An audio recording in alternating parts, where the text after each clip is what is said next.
c'est l'histoire d'un trésor caché. Je me suis dit, il n'est pas possible qu'un chef-d'œuvre des arts décoratifs du XVIIIe siècle français de cette importance soit totalement laissé en déshérence et dans l'oubli. Et je me suis mis, peut-être un peu imprudemment, sur cette affaire. L'histoire d'un hôtel particulier disparu.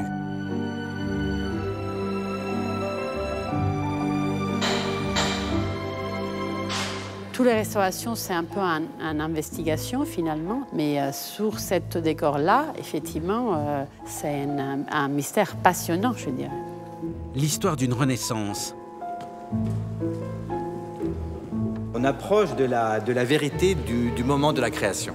Et ça, c'est toujours extrêmement excitant quand on aime l'art. C'est d'être proche de ce moment-là où une œuvre naît et puis ensuite peut se déployer. L'histoire d'une époque oubliée. Les gens qui vont visiter plus tard les salons de la chancellerie d'Orléans ne pourront plus jamais parler des décors du XVIIIe siècle français de la même manière. C'était à la fois très novateur, très luxueux et très original. L'histoire d'une résurrection, celle de la chancellerie d'Orléans, détruite il y a près d'un siècle.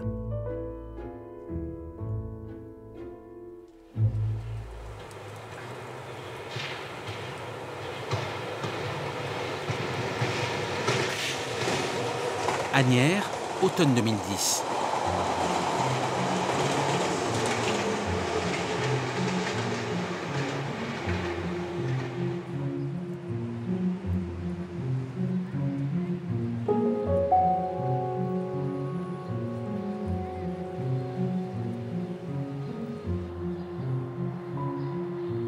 Dans cette ville de la banlieue parisienne se trouve une succursale de la Banque de France et un vaste entrepôt à l'intérieur duquel reposent les décors d'un splendide hôtel particulier du XVIIIe siècle.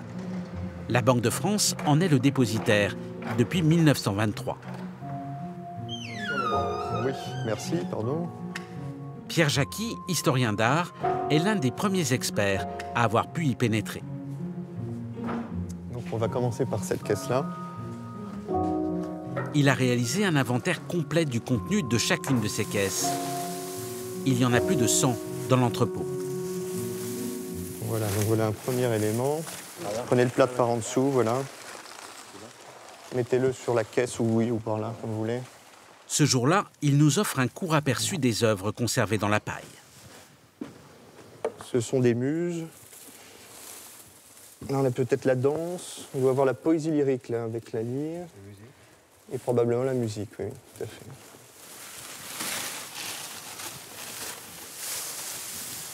À la paille, c'est l'idéal. En fait, je pense que ça a été le meilleur moyen de conserver ces éléments parce que ça permet de garder une température plus ou moins constante. Et dans un endroit sec, je crois que c'était la meilleure des choses à faire.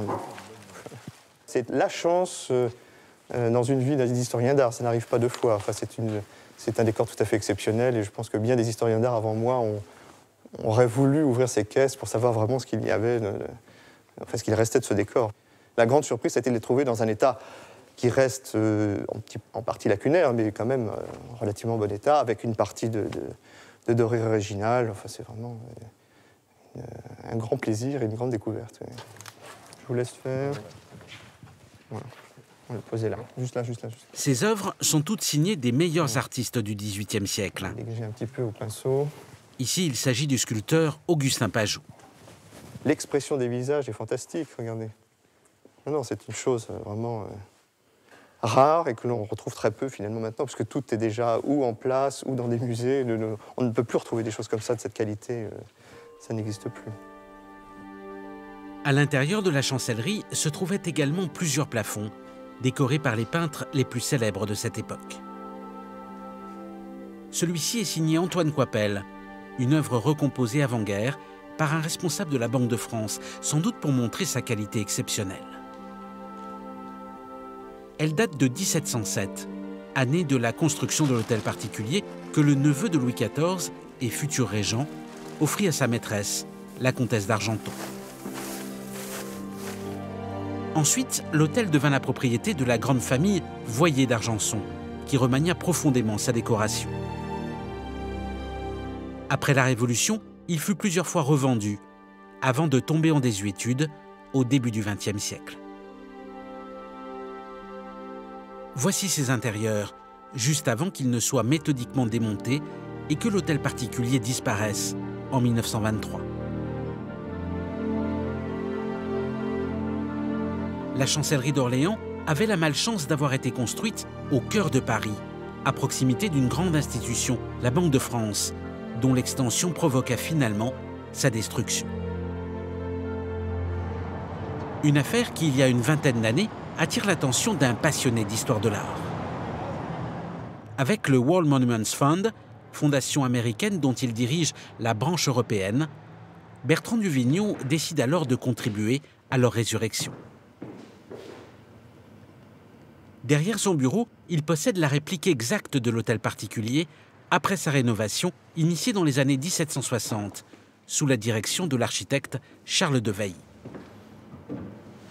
Elle a été réalisée par un grand spécialiste de maquettes. Elle est à l'échelle, elle est dorée à la feuille. Elle correspond exactement à chaque élément du décor de chaque pièce. Nous avons tenu à ce qu'elle soit vraiment extrêmement soignée et authentique.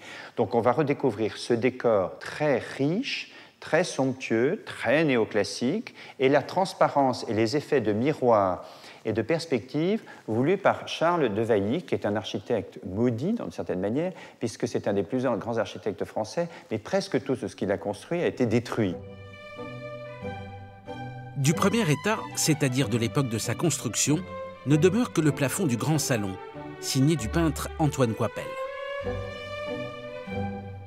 Les autres pièces ont été entièrement remaniées, et les artistes les plus talentueux de cette époque y ont alors travaillé, comme Lagrenet, Pajou ou Durameau, dans un style totalement nouveau.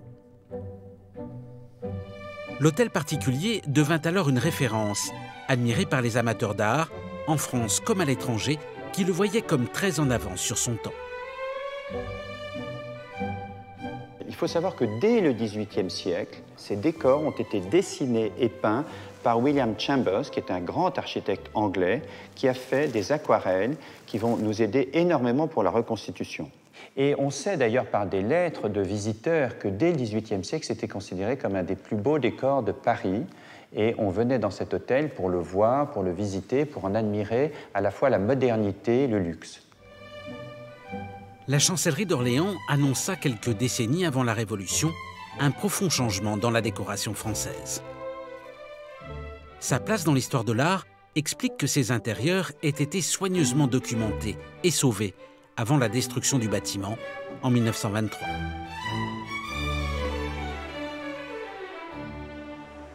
Et qu'aujourd'hui, il soit possible de les restituer avec la plus grande fidélité. Retour à Asnières, où les décors s'apprêtent enfin à quitter l'entrepôt, où ils étaient conservés depuis près de 90 ans.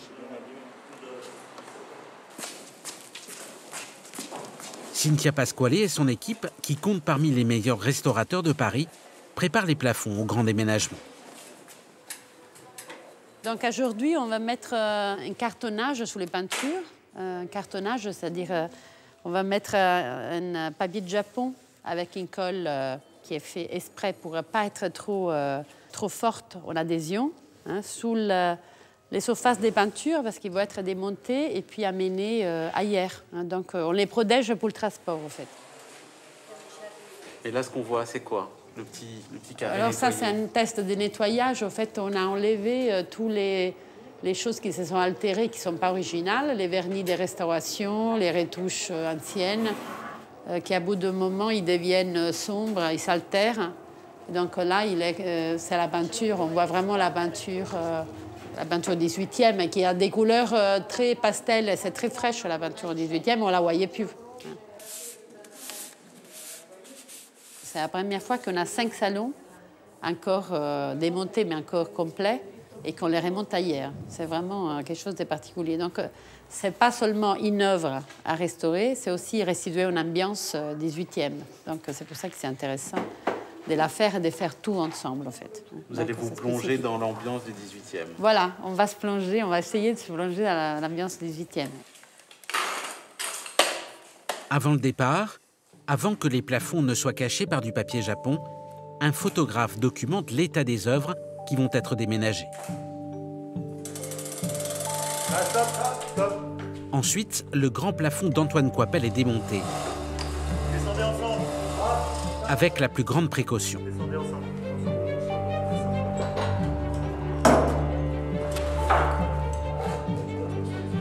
Les décors passent leur dernière nuit à Asnières. Au petit matin, ils vont prendre la direction de l'atelier, où ils seront bientôt restaurés.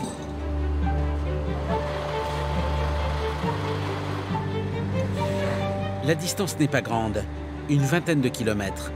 Mais ces œuvres vont en quelques heures faire leur entrée au XXIe siècle.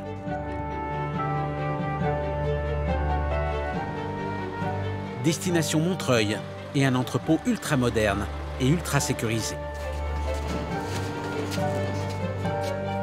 Les décors de l'hôtel particulier vont y passer plusieurs années, car la tâche à accomplir est maintenant considérable.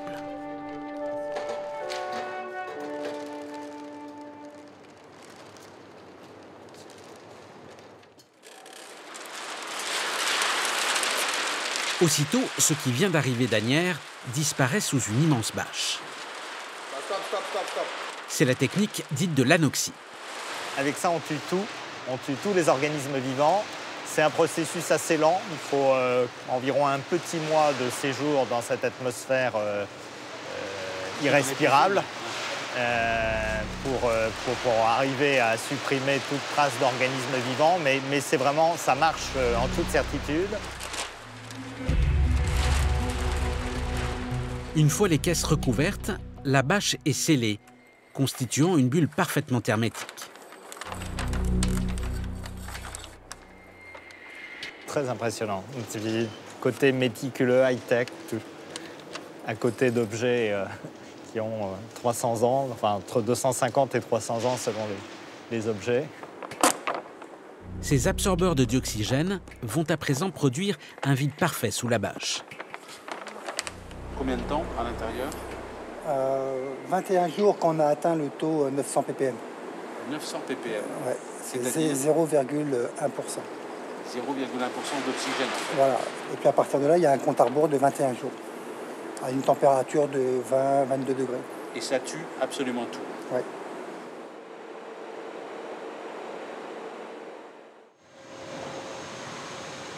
Trois semaines plus tard, débarrassées de tous les insectes, larves et autres parasites, les caisses vont être ouvertes par Pierre Jacqui, l'historien d'art du World Monuments Fund, et Cynthia Pasquali, qui a en charge la restauration.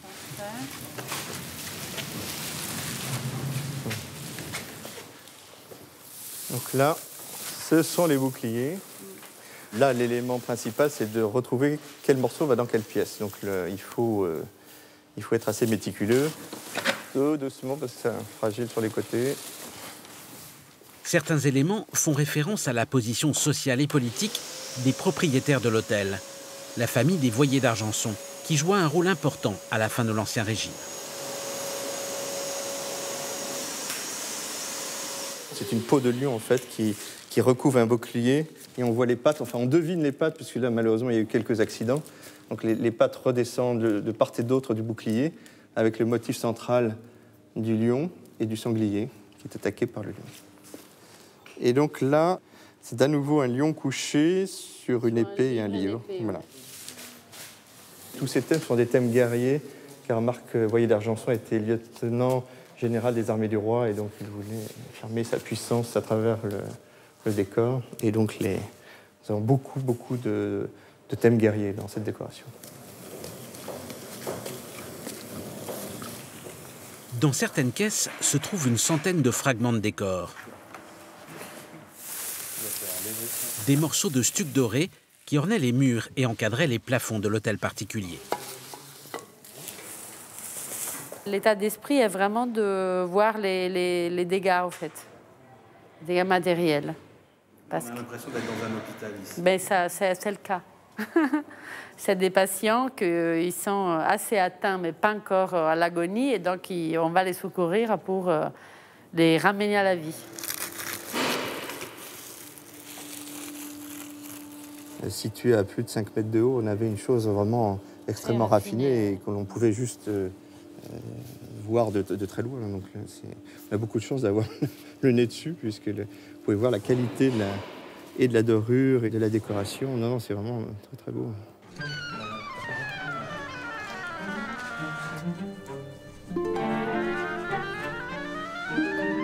Pendant une semaine, l'immense entrepôt de Montreuil se peuple d'une multitude de stucs dorés qui sont déposés l'un après l'autre au premier étage, où le puzzle sera bientôt reconstitué.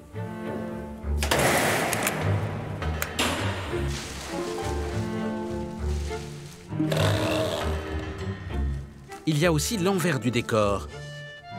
Placards, escaliers, petites pièces de service. Tout a été méticuleusement démonté en 1923.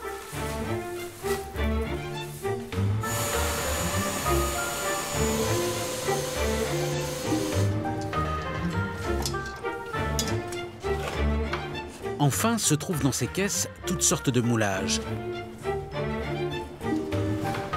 Réalisés juste avant le démontage de l'hôtel particulier, ils reproduisent chacune des œuvres avant leur découpage.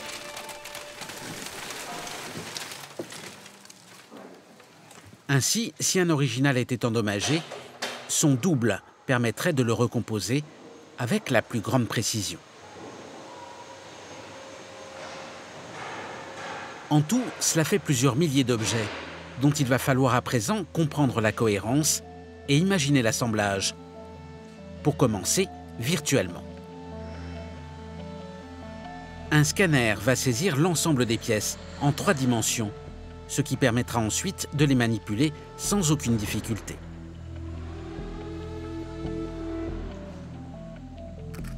C'est une technique à vous faire des grosses surfaces.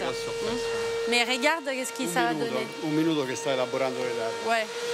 C'est bien parce que ça nous laisse une trace de tout ce qu'on avait au départ. Tout à fait. Et puis on peut zoomer et prendre des dimensions très exactes et très précises de chaque objet déjà à cette étape-là.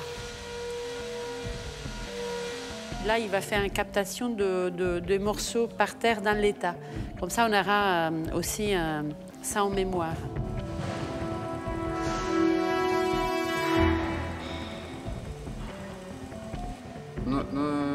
Rallenta un pochino, ok, continua. C'est extraordinaire, hein? Ah bah ça, Et tu peux le manipuler comme tu veux, si tu veux. Tu peux le tourner. Une fois que tu as cette donnée-là, ben, tu les as à jamais. c'est un enchaînement de photographies en fait extrêmement rapide. Oui, c'est ça. Moi, ce qui m'étonne, c'est qu'on peut faire ça sans, en respectant une distance plus ou moins grande. Enfin, il n'y a pas de, il n'y a pas une règle absolue. Pour Je pense que Sì, c'est à une certaine distance. c'è una tolleranza della distanza. Ah bon, quand même. Mais enfin, c'est quand même assez libre comme mouvement. C'est pas. Et puis, Ça, c'est j'avoue. immédiat. Avec la scannisation de morceaux qu'on a, de chacun des morceaux qu'on a, on pourra aussi aboutir à faire les reconstitutions. C'est-à-dire que la 3D vous permet d'avoir votre fragment à l'écran, le compléter, et puis si on pousse les processus jusqu'au bout, d'avoir une imprimante 3D qui vous sort les morceaux qui manquent. Il faut dire que ces décors sont une exception parmi les intérieurs français. La plupart sont en boiserie, alors qu'ici tout est en stuc, matière friable qui a forcément souffert dans le démontage de l'hôtel particulier.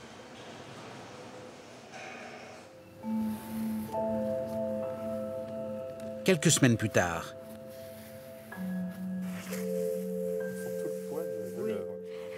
début de la restauration du plafond d'Antoine Coipel, le plus ancien de la chancellerie, réalisé en 1707 pour le grand salon de l'hôtel particulier. On redécouvre qu'en partie le plafond parce que vous avez des couches des couches de vernis. Normalement, on devrait dégager beaucoup plus les fleurs. Là, elles sont prises dans une espèce de magma brun qui n'est pas du tout normal. Donc, c'est souvent l'effet de repeint plus les couches de vernis successifs qui font qu'on a une certaine opacité qui n'était pas du tout de mise à l'époque de sa création. Je ne me rappelais pas combien il était beau. C'est vrai que c'est magnifique. Hein. Et moi, c'est la première fois que je le vois aussi près. Si près, bah oui, parce que, parce que finalement, quand il était monté, c'est pas pareil, on en pas le fait. voir véritablement, non. Le plafond d'Antoine Coipel est une énigme. Cette œuvre est en effet la seule à ne pas avoir été détruite quand, 60 ans après sa construction, l'hôtel particulier fut entièrement redécoré. Alors ça, c'est doré à la feuille. Elle change avec le changement de la lumière. Si vous vous promenez dans la pièce, vous la voyez toujours différente. Pourquoi les propriétaires de l'hôtel l'ont-ils ainsi conservé? On peut avoir plusieurs hypothèses. La première peut être, j'espère que ce n'est pas le cas, c'était pour faire des économies. Peut-être qu'ils ne voulaient pas commander à un autre artiste un plafond qu'il aurait dû payer. Je ne pense pas que ce soit le cas. Je pense que c'est qu'ils avaient estimé que ce plafond était d'une telle qualité, d'une telle rareté, qu'ils l'ont respecté. Une hypothèse qu'il faut vérifier au musée du Louvre, où sont conservées les esquisses préparatoires d'Antoine Coipel pour son plafond de la chancellerie d'Orléans. Pour Xavier Salmon, qui dirige le département des arts graphiques, Antoine Coipel fait partie des artistes qui introduisirent une rupture dans la représentation au début du siècle des Lumières. Alors c'est un ensemble de dessins extrêmement précieux parce qu'ils permettent de comprendre la manière dont Antoine Coipel a conçu son plafond. C'est-à-dire qu'après avoir imaginé sa composition d'ensemble, eh bien, il s'est attaché à représenter chacune des figures en la dessinant. Alors, ce qui est intéressant aussi de souligner, et on comprend parfaitement la méthode de travail d'Antoine Coipel lorsqu'on regarde ses dessins, c'est que vous voyez qu'ils ont été mis au carreau. Donc lorsque vous avez une mise au carreau, du coup la composition est découpée en petits carreaux et au sein de chacun de ces petits carreaux, vous avez un élément de la composition. Et donc ensuite, il suffit de démultiplier l'échelle, ce qui est extrêmement pratique pour l'artiste qui du coup ne commet pas d'erreur dans les proportions de ses figures, dans la disposition de ses groupes, ce qui explique aussi que le plafond ne présente pratiquement pas de repentir, tout simplement parce qu'avec la mise au carreau et l'ensemble des dessins réunis, eh bien, il avait tout le matériel pour pouvoir réaliser son plafond sans changer d'idée. Ça, c'est un dessin tout à fait emblématique de la manière dont Antoine Coipel conçoit un plafond à la moderne. Il s'agit de la figure d'Hercule, et vous voyez qu'on devine, enfin, on voit jusqu'à la plante des pieds du personnage, et ce qui est tout à fait novateur, parce que pendant très longtemps, le modèle italien avait favorisé le système des quadreri portati, c'est-à-dire coller sur le plafond un tableau dont la perspective était une perspective non pas illusionniste, mais de face. Et puis, avec l'évolution des arts, eh bien, on a abandonné petit à petit ce type de perspective pour donner le sentiment que ces personnages sont suspendus au-dessus de nos têtes. On a une seule image unifiée avec cet Olympe occupé par les dieux et par les amours.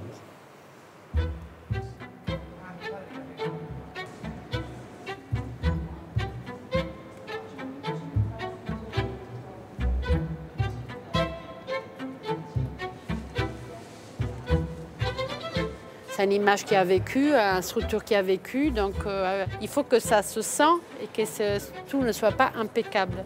Je dirais que quand on enlève complètement tous les défauts et toutes les altérations dues à un vieillissement naturel d'une œuvre d'art, on lui enlève sa grâce aussi. Il faut impérativement conserver une vision globale du décor. Et ici, c'est encore plus difficile du fait que c'est morcelé. Il ne faudrait pas qu'il bouge trop comme ça, au fait.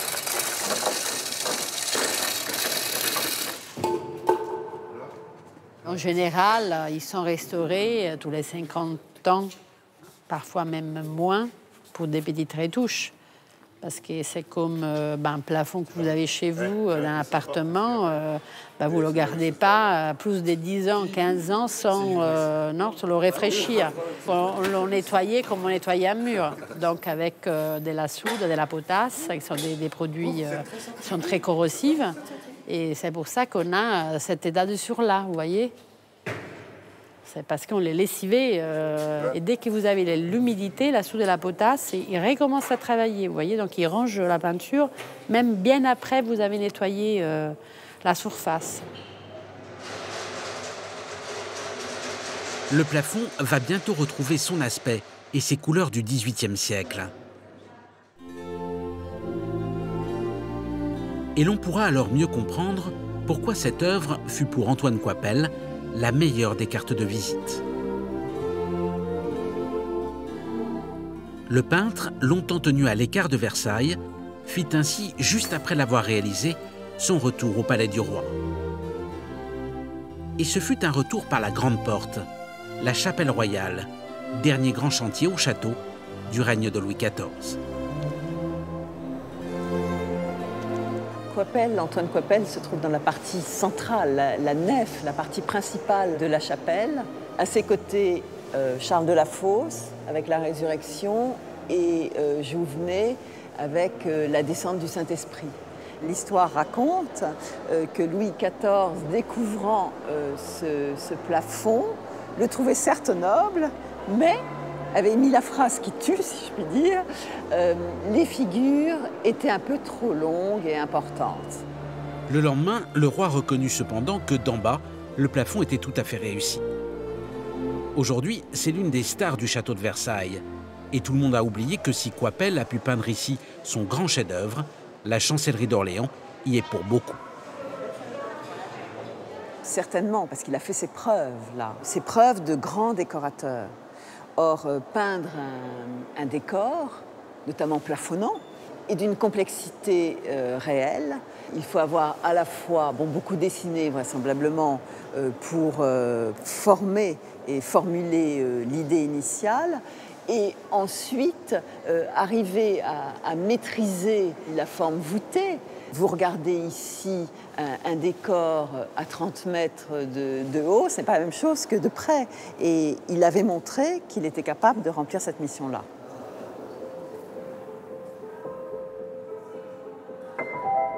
Trois mois plus tard, à Montreuil, les premiers morceaux du plafond d'Antoine Coipel sont presque terminés. Son œuvre retrouve progressivement toute sa place dans l'histoire de l'art, à la frontière du règne de Louis XIV et du siècle des Lumières.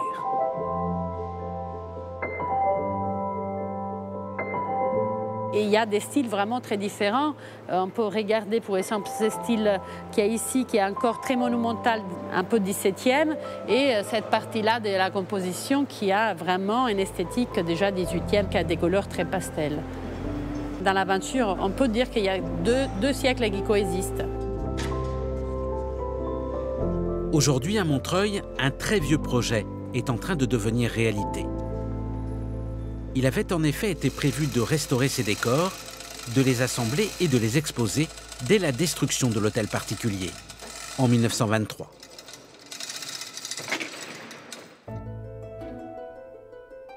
Nous sommes de retour au début du XXe siècle. La Banque de France est alors en pleine croissance et a besoin d'espace. Installée dans le quartier historique de la Place des Victoires, elle a déjà grignoté un premier pâté de maison. Mais ça ne lui suffit pas. Elle convoite le bloc suivant. Le problème, c'est qu'à cet endroit se trouve la chancellerie d'Orléans. L'hôtel particulier a pris quelques étages. Mais ses splendeurs sont toujours là, et l'on peut encore imaginer le petit bijou qu'il fut au XVIIIe siècle. Il est d'ailleurs classé monument historique, ce qui le protège en théorie de la destruction. Pourtant, chose très exceptionnelle, il est déclassé avant d'être détruit pour créer la rue du Colonel-Drian.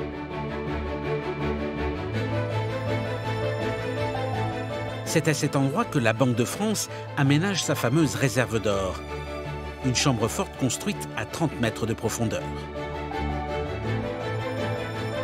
Le tout est recouvert par une extension de ses locaux, un immense immeuble qui prend la place de l'ancien quartier.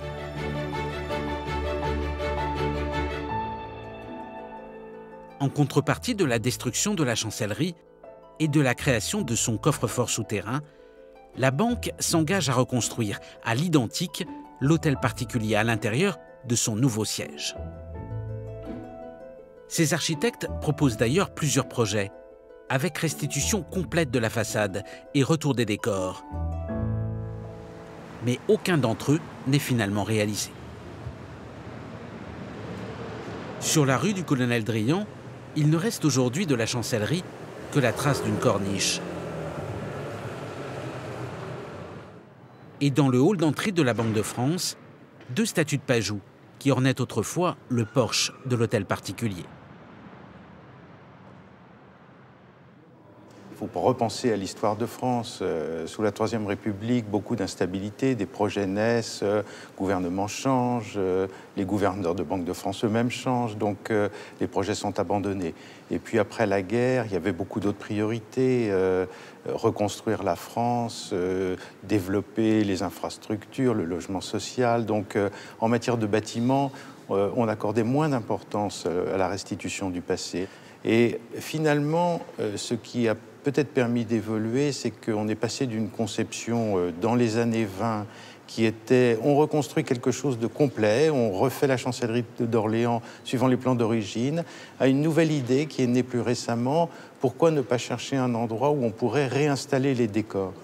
Et ça, c'est probablement le sésame qui nous a permis d'avancer. Retour à Montreuil, où commence la restauration d'un autre plafond.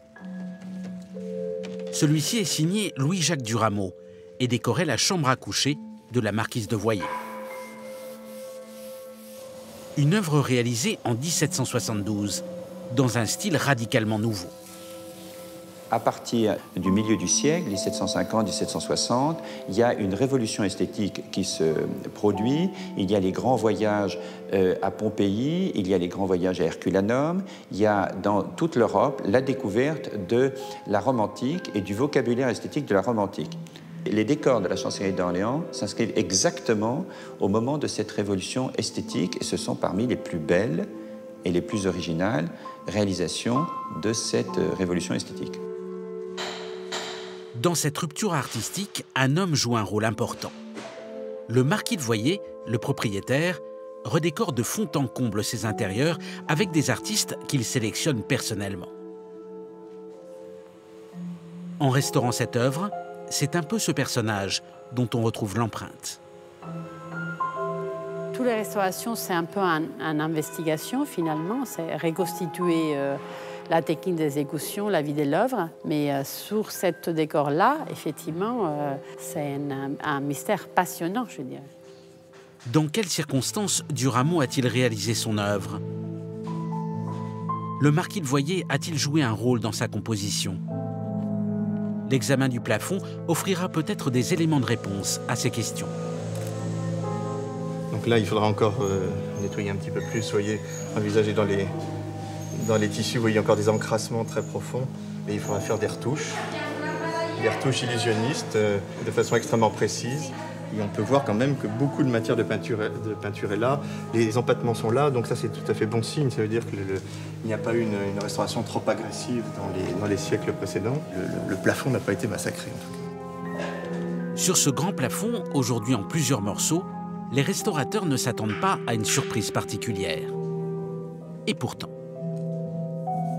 en retirant les couches successives de peinture et de vernis, en retrouvant l'œuvre originale de Durameau, ils vont découvrir la façon étonnante dont cette œuvre a été créée.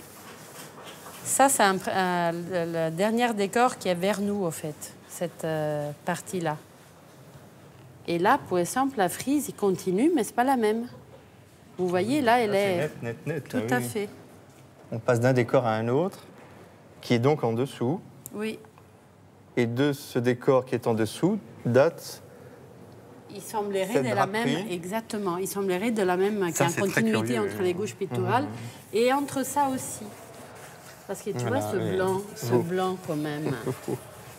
Ça voudrait dire qu'il pourrait y avoir un fantôme sous cette toile. Ah oui, mais là il existe le fantôme. Oui, il y a vraiment un changement de partie quand même assez flagrant. Assez flagrant, pas radical, mais enfin assez flagrant quand même. Alors là, qu'est-ce que l'on découvre?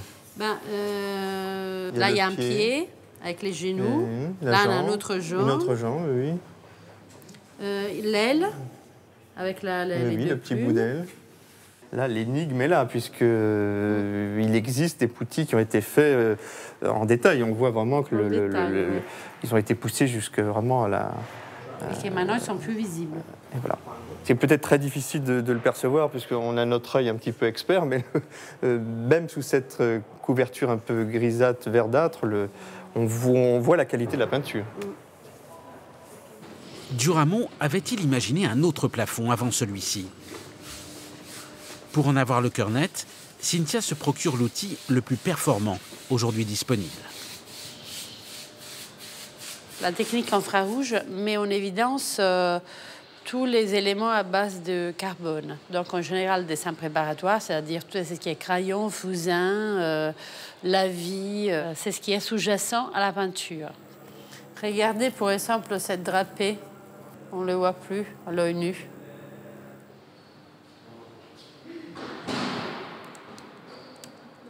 On pénètre un peu dans l'esprit de l'artiste. On essaie de comprendre comment ça marche, son processus créatif. Par exemple, la mise en place des plis, elle n'est pas fidèle à ce qu'il a fait après.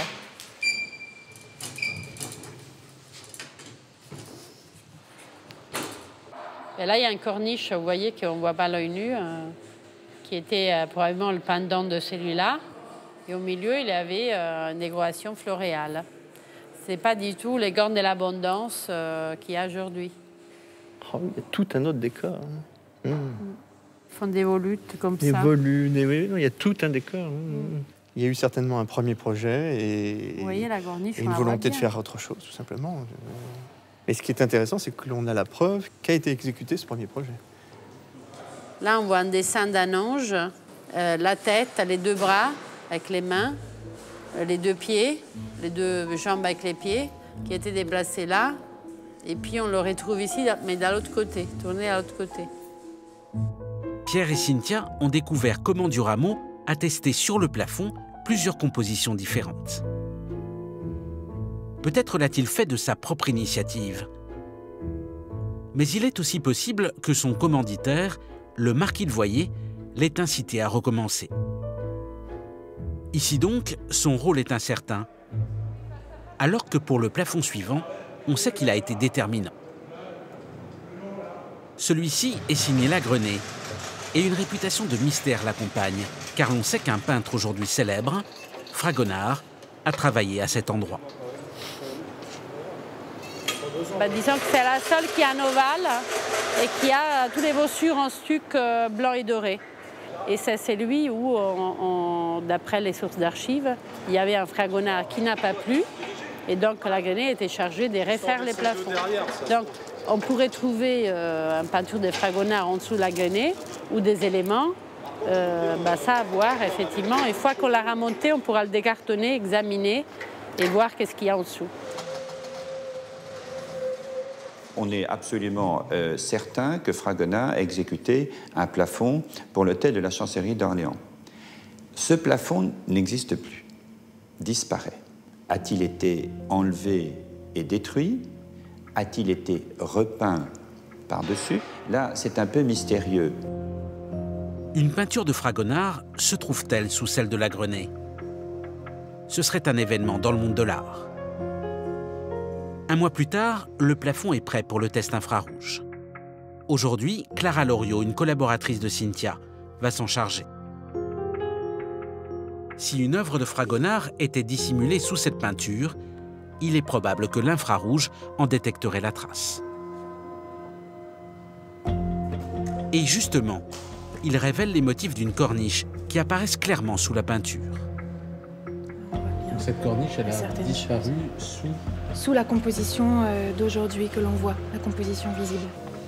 En revanche, l'image infrarouge du reste du plafond est parfaitement fidèle à la composition de Lagrenet.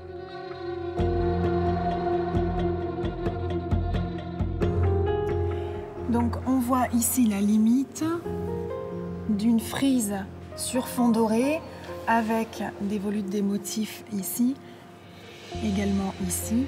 Et sur le bord, on remarque des clous, la présence d'anciens clous qui pourrait donc supposer la présence d'une toile marouflée, donc une toile collée sur le plafond qui s'arrêterait ici au début de la frise peinte sur le fond doré. La frise aurait constitué le cadre d'une peinture sur toile, dont ces traces de clous indiqueraient les contours. L'œuvre de Fragonard aurait donc disparu. Rien ne permet malheureusement aujourd'hui de savoir où elle se trouve.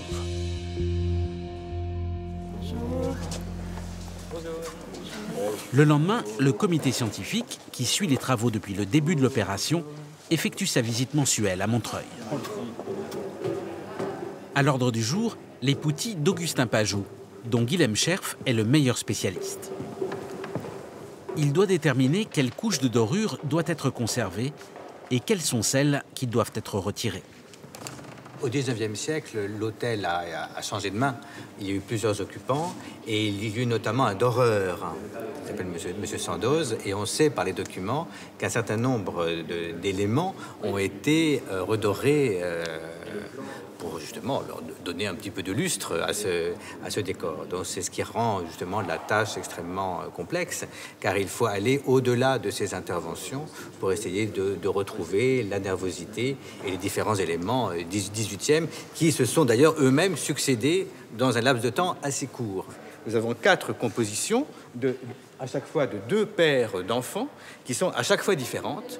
C'est très émouvant parce que d'une part c'est un décor qui renaît et puis qui est restauré, qui est enlevé de toutes les scories du temps, avec des dégradations, des ajouts malheureux. Donc là on approche de la vérité du moment de la création. Et ça, c'est toujours extrêmement excitant quand on aime l'art, c'est d'être proche de ce moment-là où une œuvre naît et puis ensuite peut se déployer. Également à l'ordre du jour de la réunion, les luminaires. On sait par des dessins d'époque, mais aussi par toute une série d'indices, comme ce trou dans le plafond de la salle à manger, que plusieurs lustres ornaient autrefois les pièces de réception. On sait aussi que 4 demi-lustres se trouvaient dans la chambre et le grand salon. Ils seront intégralement reconstitués. Ce qui est merveilleux avec cette pièce, c'est qu'en fait, elle est en quartz, donc en cristal de roche, 100% pur, par une petite inclusion à l'intérieur, et que ce sont les objets les plus somptueux du XVIIIe siècle, parce que là, on est vraiment dans un registre de bronze, de dorure et de pierres semi-précieuses. La lumière, c'était le problème clé au XVIIIe. Alors, les autres corps de métier vont sûrement pas dire ça, mais moi j'ai l'impression que tous les corps de métier sont au service de la lumière, que les miroirs, les marbres, les dorures, les brunis, les peintures sont toutes au service de la lumière. Alors on touche un petit peu au sacro-saint qui va faire chanter tous les décors. Il va falloir tout refaire? Oui, il va falloir tout retailler, donc trouver le cristal de roche de cette qualité, ce qui n'est pas une mince affaire, et puis après aller tailler la pièce que l'on veut, puis le polissage. Donc ces cristaux de roche, à l'époque, venaient des Alpes. Aujourd'hui, c'est interdit de tailler et de récupérer les cristaux de roche français, en tout cas européens. Donc on va chercher ces cristaux au Brésil, en Inde, à Madagascar. Il y a des pays qui ont encore des gisements de cristal de roche. On ne se rend pas compte de l'effet que sera produit par ces vestiges mis tous les uns à côté des autres. Quand vous les voyez maintenant, vous voyez que c'est de qualité. Vous vous rendez compte que le moindre stuc est admirable. Vous vous rendez compte que la moindre dorure est une très belle dorure. Vous vous rendez compte que les plafonds sont peints par de grands artistes. Mais vous ne vous rendez pas compte de ce que ça va donner à tous ces éléments les uns à côté des autres. Et quand on rentrera dans ces pièces, je pense que le visiteur et l'amateur auront un choc au point de penser qu'ils rentrent vraiment dans un XVIIIe siècle ressuscité et complètement gommé de la conscience générale pendant près de 100 ans.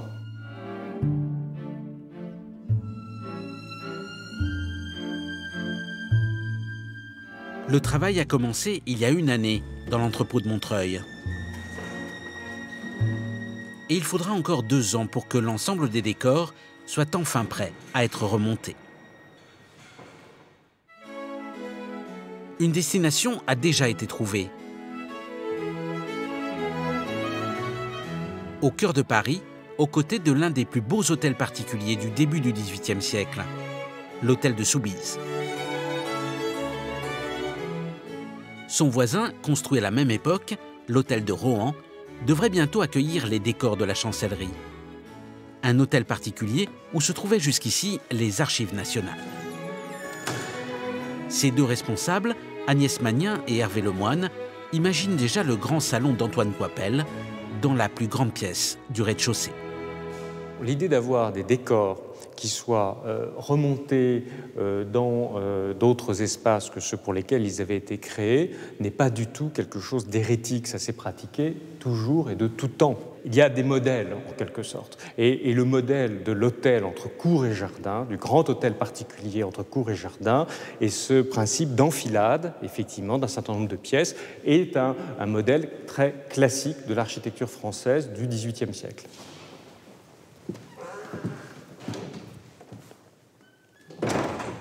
Alors voilà, là on est dans une autre pièce qui finalement pourrait aussi accueillir le grand salon. Très grand volume. Ici je crois que c'était la bibliothèque, qui était la bibliothèque du cardinal de Rohan. C'est ça. Donc on imagine le lieu avec la bibliothèque, et puis ensuite le lieu avec les machines de l'imprimerie nationale, maintenant les rayonnages typiques des archives, et demain donc à nouveau les décors. Ça sera un magnifique retour en arrière et qu'on attend tous.